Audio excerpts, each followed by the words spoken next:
This is Kim Claver, and I am just checking to be sure that you all can hear. All right, good, good. Well, this is going to be a little bit different type of webinar than I have ever given before because I want to have a little bit of a surprise ending. So what I want to do is take a few minutes and talk about the problem. Here's the question. Why is it so difficult to get people to buy or join? And that's what we want to know. Here's the current situation of most people in the network marketing industry. They have no new customers and no new reps. And when I ask folks, okay, so what's your strategy? They'll say, well, I'm pretty much hoping and praying for a yes. And it sounds kind of weird, you think we're supposed to be marketers, and marketers don't generally sit around hoping and praying for a yes. I mean, Apple does not hope and pray for yeses. Amazon, Jeff Bezos doesn't sit around hoping and praying for a yes. People who know how to market, they don't really hope and pray for a yes, but people in our industry do. And the reason is that, number one, so many folks have no experience in marketing whatsoever, ever. And so whatever somebody tells them in the business, upline or the companies, is what they believe. And when that doesn't work, they figure it must be me. And so then it's kind of like, well, let me keep doing what they say, and then I'll just hope and pray for a yes. So this was a great answer. And I thought, hoping and praying for a yes. This is really not a strategy that's going to build you a business. Now, you might get a couple of customers, say 3 to 5, that you can acquire and get your own product paid for. A lot of people say that's really all they want. If that's all you want, you don't need me. And you certainly don't need to learn much marketing, although I understand most people don't even have enough customers to pay for their own product. But basically, if you want to learn how to market, the reason you want to do that is so you can earn 6 or 7 figures with your business. That means $100,000 to $900,000 a year. And that may sound like a lot. Some of you go, oh, I could, $100,000 a year, wowee. But remember, if you make $10 or $15 per customer, if you get 10 customers, you'll make $100, or 15 customers, you make 150. But if you had 100 customers, say it took you 100 days, you'd have 100 times 10, that'd be $1,000 a month. And if you decided that you're going to get 1,000 customers, it might take you 1,000 days. That's 3 years. I mean, it takes most companies 3 to 5 years to get out of the black. But if you did, and you decided on average you'd get 1 a day, that's not how you would actually do it. You would plan for 3 months and then get 30 of them in at once. But on average, if you got 1 a day after 1,000 days, if you made $10 a customer, you'd have $10,000 a month. So it isn't some number that you kind of magically go, I could never do that. If you got customers on a regular basis and you had a customer generation machine, many of those would be long-termers, and some of those would also become reps, okay? So this is the strategy that we've got right now for people that aren't getting new customers and aren't getting new reps, hoping and praying for the yes. So the question is, okay, we didn't reach the goal. We didn't get our $10,000 a month, whatever goal you had when you first signed up, or last month when you restarted. And so the question is, what are we going to do differently? If you didn't reach the goal, what are we going to do differently? And this is one of the big types of questions that they ask in companies like Google and companies like Apple. Because when they don't reach a goal, they're not allowed to say, well, I'm going to quit. They come to those companies because they're driven to succeed. And so if they have a goal and they don't make it, they sit around and say, okay, so what are we going to do differently? And I want to take you there so we can think about not quitting, but what are we going to do differently? So here's the basic problem. Why is it so difficult to get people to buy or join? That's really the issue, isn't it? And so we have to do something differently to make that problem go away. So what I want to do is lay the foundation to break through this particular barrier, which is, why is it so difficult to get people to buy or join companies in our industry? Okay, you're not the only one, believe me. So we have to lay a foundation to break through this particular barrier. Okay, so if you think about this, why it's so difficult to get people to buy or join. Here's the first one. Most people that you approach, or most people anywhere, are not in the market now, but we approach them as if they were in the market. Being in the market might be, let's say I'm in the market to buy a new home. I'm not, but let's say that I am. Therefore, my eye is going to be focused on where I might buy a new home. I would be interested in talking to brokers and agents and whatnot, or people that have tips on new homes if I want to be in a specific area. If you're in the market for, say, a tennis racket, you're going to be looking, if you're a good player, at the tennis clubs. You're going to be looking to see what the tennis players are using that are playing at Wimbledon or whatever's going on. If you're in the market for something, it means that you're fairly actively looking for and aware of certain things that you're in the market for. That's what it means. I'm in the market for a new phone, or I'm in the market for this or that. It means you're pretty much actively looking for something like that. And if you approach someone without knowing whether they're in the market for what you've got or not, you're bound to get mostly no's, because most people are not in the market for what it is that we have or that anyone else has, right? At this moment, how many of you are in the market for an iPhone? Maybe one or none. Is Apple going to sit home and cry about that? No, because when you're ready, you'll go and Google an iPhone, or you go to your local Apple store and buy one. That's how it works. So being in the market means that a person is actively looking. So if we approach people as if they were in the market and they're not, you're bound to get a lot of no's, right? Second, we thought for sure they'd all want to buy or join, only most don't. I think I've probably heard that more than anything else. I loved it. I thought it was so great. I figured for sure they would buy or they would join, and they didn't, right? Big problem. Now, some people feel that we are out to get them and not help them. One of the big things about our industry is when we talk about what we need, you'll hear things like, well, I need 3 recruits. I need more customers. I need this. I need that. I need to pay for the mortgage. I need to fill these 3 positions so that I qualify this month. It's really all about us, our money, our issues, what we want, what we need. And there's really very little in the way of language that we use. So I'm assuming there's not much in our mind about helping someone else. Like, who can you help so that they would give you money for the help that you've given them? You know, because business is really about one thing. Business is people offering value of some kind, whether it's entertainment, whether it's a computer, whether it's a drink, whether it's a new microphone like I got today. They offer something of some value, and it can be a thing, it can be a thought, it can be a book, whatever it is, popcorn. And what happens is we pay for it. So we get value from distraction to popcorn to computers to a new dress, or we lose weight, or we get our skin fixed. And what is it? We get that value and we pay for it. So business is about exchanging something of value, which is based on personal values, right? Everybody's values are different. That's why some people they shop at Walmart for certain things, and some people shop at Tiffany's for certain things.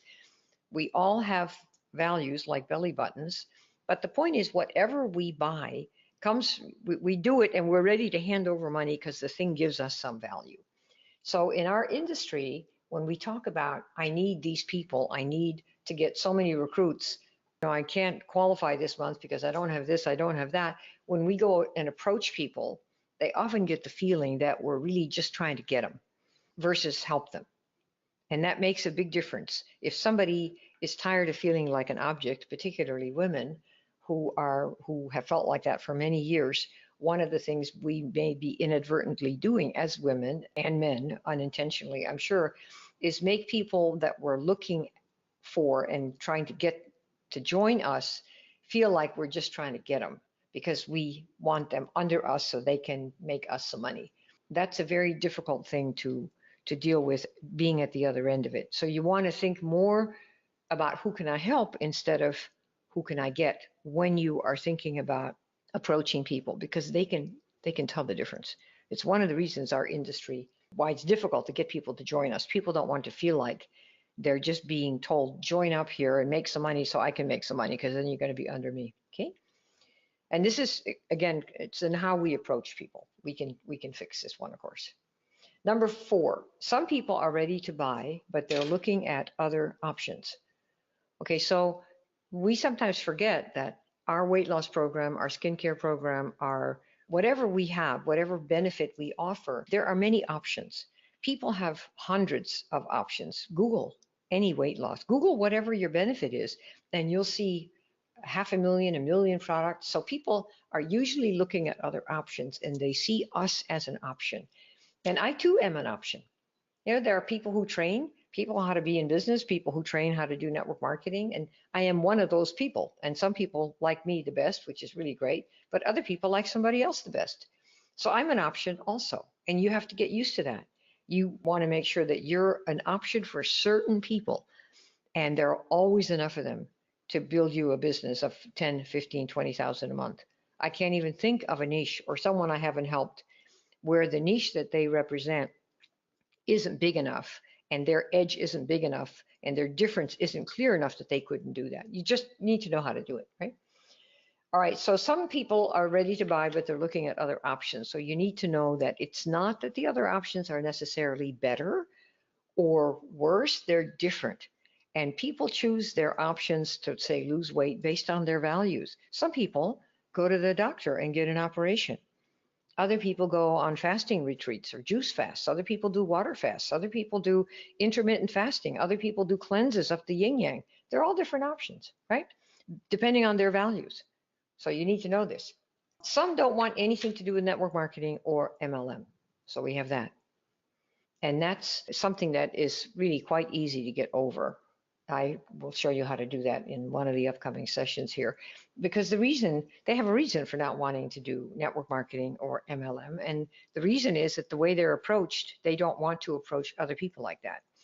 If you tell them the minute that you are thinking they're going to be a customer, oh, there's a great way to make money, just go to your friends. Most of those people will just say, I don't even want the product. I don't want to do this. Stop pushing me to sell. Stop pushing me to be a member. And they will just quit being a customer as well because they don't want this. And our people in our industry, some of us cannot get this through our heads that most people do not want to sell, period. Period. No matter how much income they might want, they don't want to do it through sales. There are many ways to make money. One of them is get another job, and you want to not be judgmental about what people want. There's a reason a lot of people don't like network marketing and MLM is because many of the people are very pushy and will not stop pushing the membership and make money with it and hit up your friends. That's part of the problem. And so you have to find the people who do want to do that. You're looking for evangelicals. You're looking for missionaries. That's what we did. When we did the recruiting, it was give me somebody who wants to totally change the whole world, not somebody who just came for the product. And then you're trying to bang on them because you're trying to hit your quota that you've got another associate or something like that. This is why it's difficult to get people to join or buy. The word gets out, people know this. So that's why. And so you can change number 5 also. And for some people, it's just too expensive, okay? And that means that we're messing again with values. If somebody says, oh my gosh, a Range Rover is way too expensive for me. I think, what are those cars now, 75, 80,000? And they want to have a Yugo for, I don't know, 5 grand. That's a question of values. It may not necessarily be money. Some of you know that Sam Walton, who was the richest man in the world, I think in his day in the 60s and 70s, he drove around in a used truck.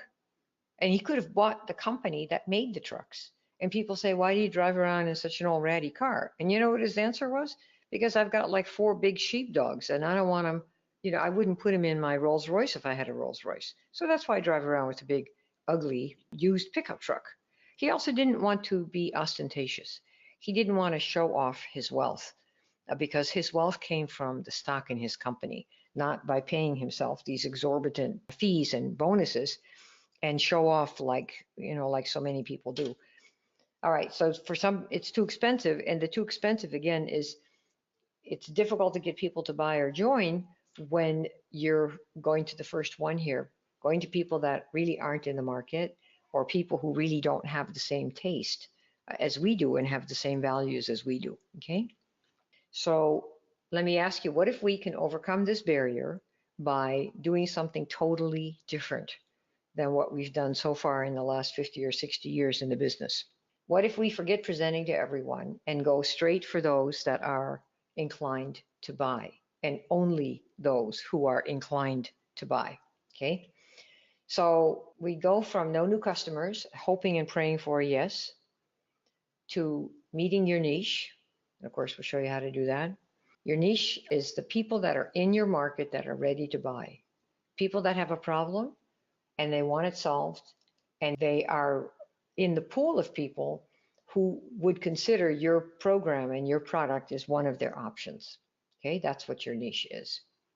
And then what's going to happen is, guess what? You will create a customer generation machine and get yes. This is really what I'm going to show you here in this series of videos. So you know how to do this. And of course, we teach this in the class as well. But I'm going to give you some information right now so you can see how we're going from hoping and praying to yes, meeting your niche, which are the people that have the problem that your program can solve. And they will be in the pool of people that are looking for something. They're in the market right now. So you would be an option versus not an option at all because they haven't got the slightest bit of interest, to getting the yes and creating for yourself a customer generation machine, which is what we are about here. So here's the question. What are we going to do differently than before? Okay, does that make sense?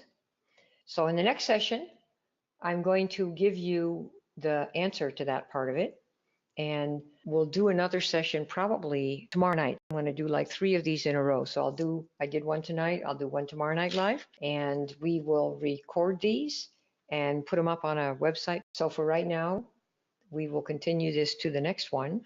And if you'd like a glimpse of what the program does that really gives you a customer generation machine process, like the process I just showed you here just a minute ago, you can go to maxout.com/meet Lulu, MEETLULU. Check that out, and it gives you kind of an overview of the program. And if you want to come back tomorrow and see what we're going to do here to answer this question, what can we do differently so we can overcome this problem? I'll see you tomorrow night. Thanks for coming. Bye.